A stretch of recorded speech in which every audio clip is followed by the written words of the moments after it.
Hello. All right, today we're going to talk about reverse painting. And reverse painting is basically just painting light to dark in watercolor, which is what you normally do in watercolor. But it's a specific process for doing it. And I've done videos on this before, and sometimes people say that they don't really understand because it goes too fast, because that is social media, and 2 minutes is not enough time, a lot of the time. So we're gonna break it down. I'm gonna explain it along the way, and I think you will find that it is very simple. Someone also suggested fall leaves as a subject, which is perfect for reverse painting, and it is so hot here. It is so hot here. I am so ready for fall, and it is not close in Atlanta. We still have a while, but that does not mean that we can't paint some fall leaves. So that's what we're doing. We're doing reverse painted or negative space painting fall leaves. I'll be doing mine in my sketchbook, and I will be using my 24 color essential palette, but you can use any paints. You'll also want a pencil because we're gonna draw these out. And for some reason, with this particular technique, I find it useful to trace whatever thing it is that I'm painting around. So I found this free download of leaf shapes. It is copyrighted 2014. It's been out there a while. I will link this, and that way you can print it out and you can choose a leaf and trace your leaf, and that makes it super easy. Or you can draw your own leaves. That's fine too. And I'm gonna use probably a size 8 and a size 6 for this. With the negative space painting, you do have to be kind of precise and you have to get in the little nooks and crannies, so having a smaller brush can be really helpful. I will also tape off my edges. So let's start by looking at some reverse paintings that I've done in other tutorials so that you can start to understand the concept.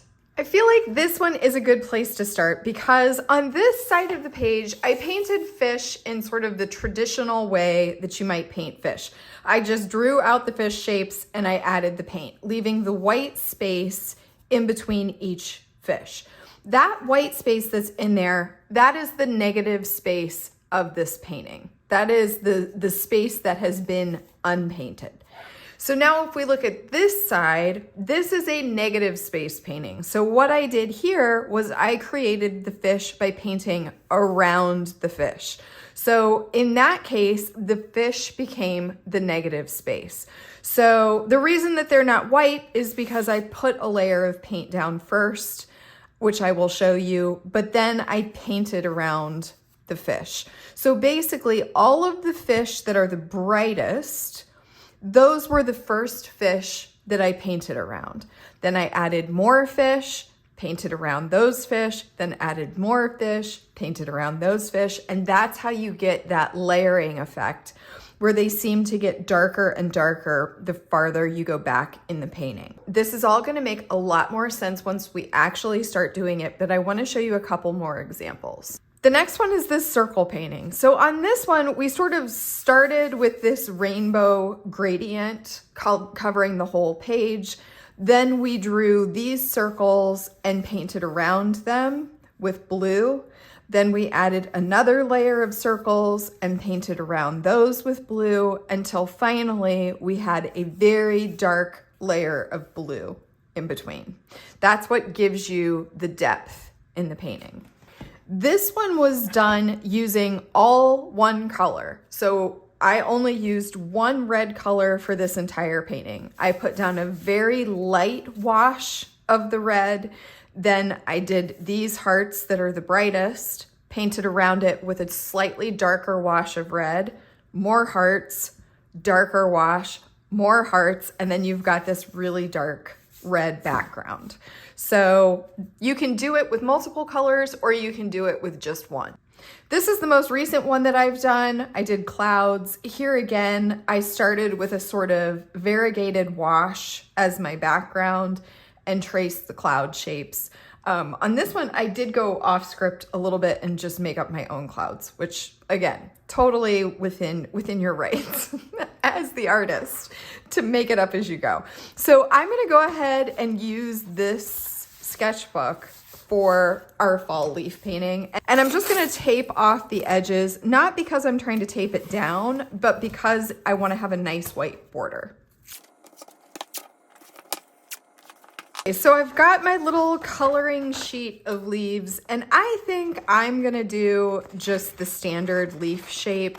I just think it'll make it easier for you guys to see the painting process if we're not trying to paint around every little nook and cranny of some of these leaves. But if you want to do a different leaf shape, one of the other ones, or if you want to make up your own, I say go for it. And I'm cutting out 2 of them because I just figured it might be nice to have some variation in the size. But you definitely don't have to. What happened to my other one? Where did it go? Here it is. All right. Yeah, you don't have to do that if you don't want to. And I think I'm gonna make my leaf shape a slightly more organic shape rather than being quite so perfect.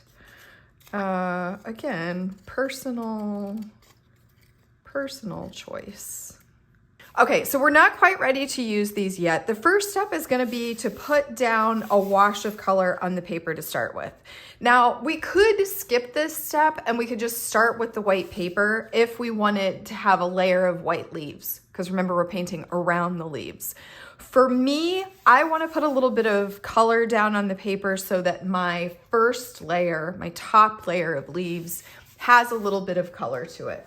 If we go back to our fish example, if we had just left the paper white and not put down a base layer, then all of these fish would just be white. So if that helps clarify at all, I know it might seem confusing. So we're gonna start with a base layer, and I usually like to do this wet on wet. So I'm gonna go ahead and put some water down on my paper. And I'm just gonna mix up a little puddle of yellow. And we'll do a little puddle of this mid-yellow or orange color. I'm just putting down some sort of fall-ish colors. There's a darker orange. Maybe we'll do a little pink too. I like a little pink in my fall leaves. Okay. And then on this damp paper, we're just gonna start adding in some color. And there's no rhyme or reason to this. We're just letting the colors mix and sort of do their own thing. I got a little bit of orange mixed into my yellow here, so I'm gonna go straight to my yellow. We want to keep this nice and light though. We don't want to go too dark, just because this is the first layer and we're going to layer more and more paint on top. So we want to keep it somewhat light. This is going to be our lightest layer of leaves. So that's really it. That's all we're doing. We're just putting some color down in a very, very random fashion. Now, one thing about this whole process is that you have to let each layer dry completely before you start the next layer. So this is where something like a heat tool comes in very handy. I will link this. You can get these on Amazon for $10. Highly recommend. If you're gonna do a lot of watercolor, this makes it so much faster. It will blow the paint around a little bit, but not like a ton, not like a hairdryer. But this will speed up the process. If you don't have a hairdryer or a heat tool, you will just have to wait for it to dry. Once it's dry, you can go ahead and trace your leaf shapes, or you can draw your leaf shapes out. If you want to just do it freehand, that would totally work too.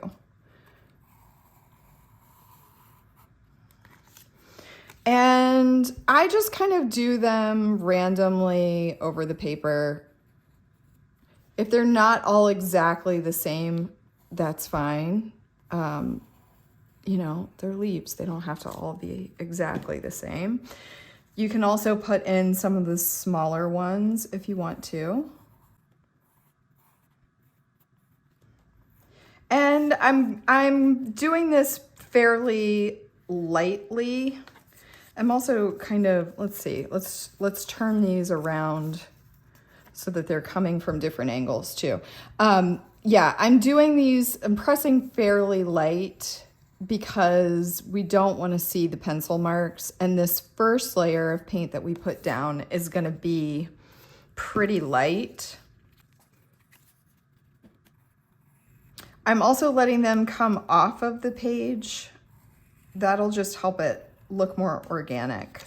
Okay, I think that looks pretty good. So the other thing that we're gonna do is I'm gonna use my kneaded eraser and I'm gonna lift some of these pencil marks. Just for the reason that I just said, because the first layer of paint especially is gonna be pretty light. So we wanna take as much of that away as we can, and still, obviously, you still wanna be able to see what you're painting around, but you can lighten it up. You can lighten it up quite a bit and still be able to see it. Okay, once we've got our leaves down, we're ready to start painting. And this was the color that was sort of left over. And it's a little darker than I want. It's a little more orange than I want. I think I want this first layer to be basically just yellow on top. So I'm gonna mix up a little puddle of yellow. And because yellow is so transparent, it's okay if this is sort of a thicker concentration of paint, like not super watered down, because you do want to be able to see it. And then I'm just gonna start painting around all of these leaves. And I do want to kind of work quickly if possible, because the more it dries, the more streaky it's going to be. Now, we're going to do a whole bunch of layers, so the streakiness, you're going to cover it up, but just as a general rule, when you're trying to paint backgrounds in watercolor, the faster you can do it, the better, because it will really reduce that streakiness. But as you can see, we're just making leaves by painting around the leaves. This is the negative space part of it. So the part that we're not painting becomes the painting. And we're just going to do this around every single leaf that we've drawn. Now you can see, or maybe you can't see, I don't know. I've kind of gone over my pencil lines there, and that's all right. This is, again, it's an organic shape. So if you go over your lines, don't stress about it. That is not a big deal. So the other thing is, you may need to turn your book or your paper or whatever it is, turn it around to get a better angle for your hand for painting. You need to do whatever is comfortable for you. That's the bottom line. So find a comfortable position to paint in and make your materials work to your benefit.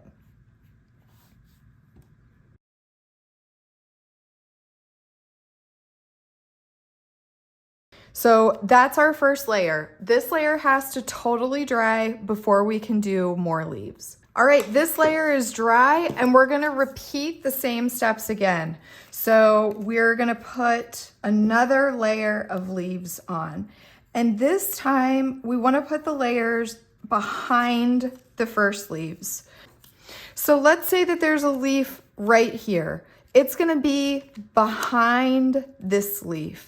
So we're not going to draw on top of that first leaf that we've painted around. We're only going to draw behind it. So you can see that my pencil lines stay on the background color and they do not go on top of this leaf that we've already painted around. So we're never gonna paint on top of this or draw on top of this. We're not gonna paint or draw on top of any of the leaves that are already here. I'll do this one like this.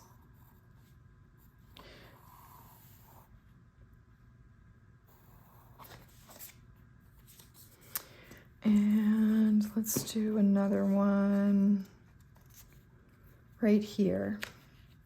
So again, I'm going behind the leaves that we just painted around. So not putting pencil marks on top of any of those leaves. So here I'm just gonna add 2 more leaves. So you want the leaves to kind of fill up the space, but not take up all the space. So we've put on a bunch more leaves here, but we have left some open space because we are gonna do this one more time. So we don't wanna cover every single bit of space. We wanna leave a little bit of space for one more round of drawing leaves that we're gonna paint around. Okay, so for this next layer of color, I want to add a little bit of orange into my yellow puddle that I made before. So I'm going to grab a little bit of this, it's called mid yellow in my set. And I'm just going to make that a little bit oranger. Maybe even just a touch of this orange color and then a little bit more water.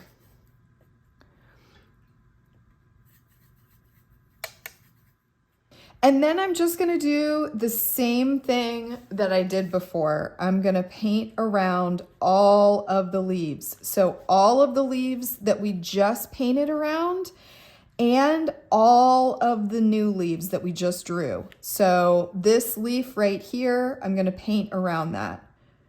I'm gonna paint around the pencil marks. And this is going to create that second layer of leaves.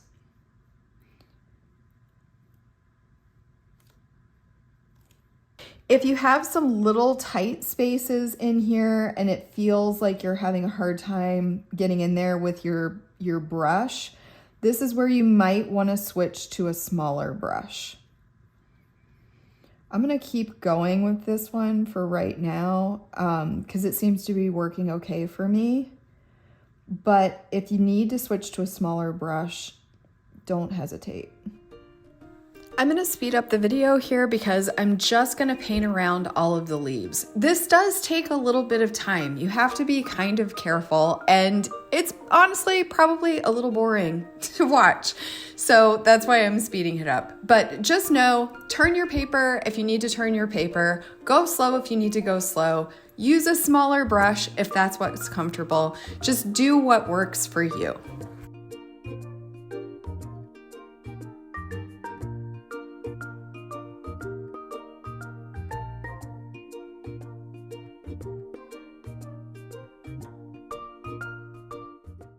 And there's our next layer of leaves. So now we need to let this one dry.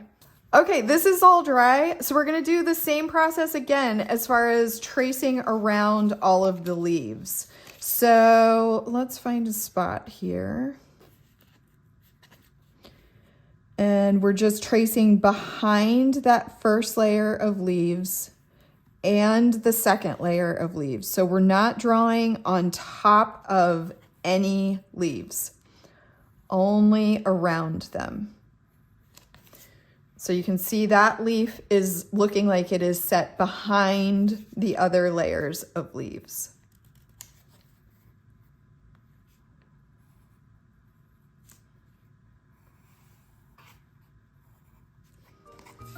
So just like we've done in the previous layers, we're just going to fill up the page with our leaves.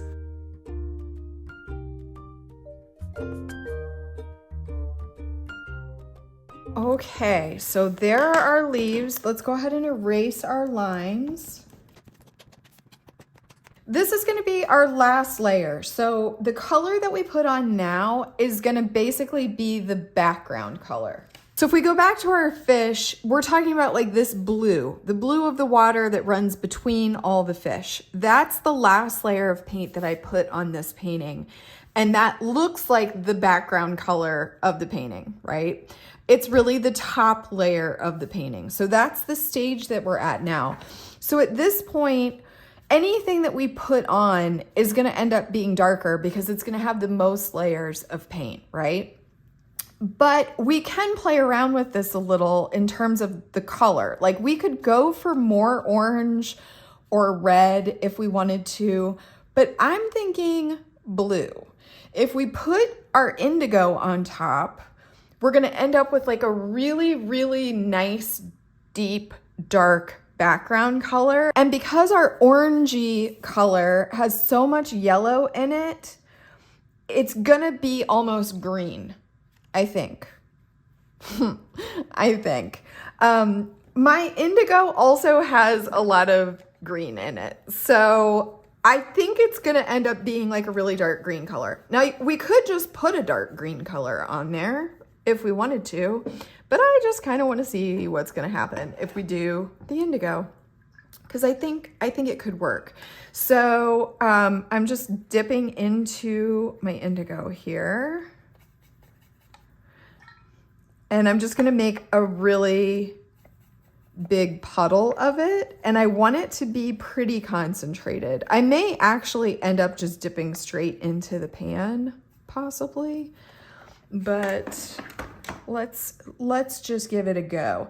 So, and actually, you know what? At this point, I am going to switch to the size 6 brush because I think the 8 will be a little big for some of these really tiny spaces. So we're just doing the same thing that we did before, all over again. We're just going to paint around the leaves. And you have to be kind of careful because it is like little itty bitty spaces. But I really like this process because I feel like it's almost like meditative. Because I don't paint a lot of stuff where I have to really concentrate on it. And sometimes it's nice to paint something that like really takes some focus. The other thing, this is giving me like a really nice green color. I think this is going to be pretty. The other thing that is really good about this kind of painting is that it really does help you work on brush control. Painting around all these little tiny spots, you're improving your skills. So just another check mark on the negative space painting plus column.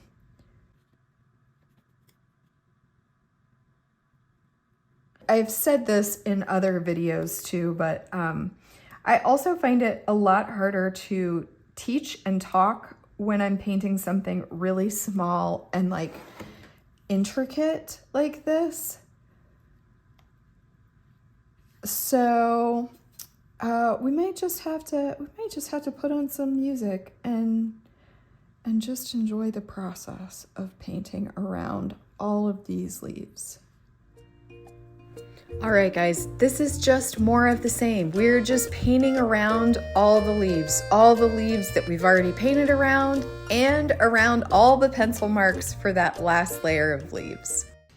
Okay, so if there are any areas that you feel like aren't dark enough or look a little streaky, you can always go back and add more paint. And that's all I'm doing right now. It's just adding a little bit more paint to some areas just to even it out and make it all blend. You might also want to wait for it to dry before you do this because it can be kind of hard to tell exactly what it's going to look like until it dries. So this is just like a take your time kind of project. So that's what I did. I just went around and I darkened everything up just to make sure that it all looked even and that there wasn't any streakiness. I think this looks pretty good. We're gonna let it dry.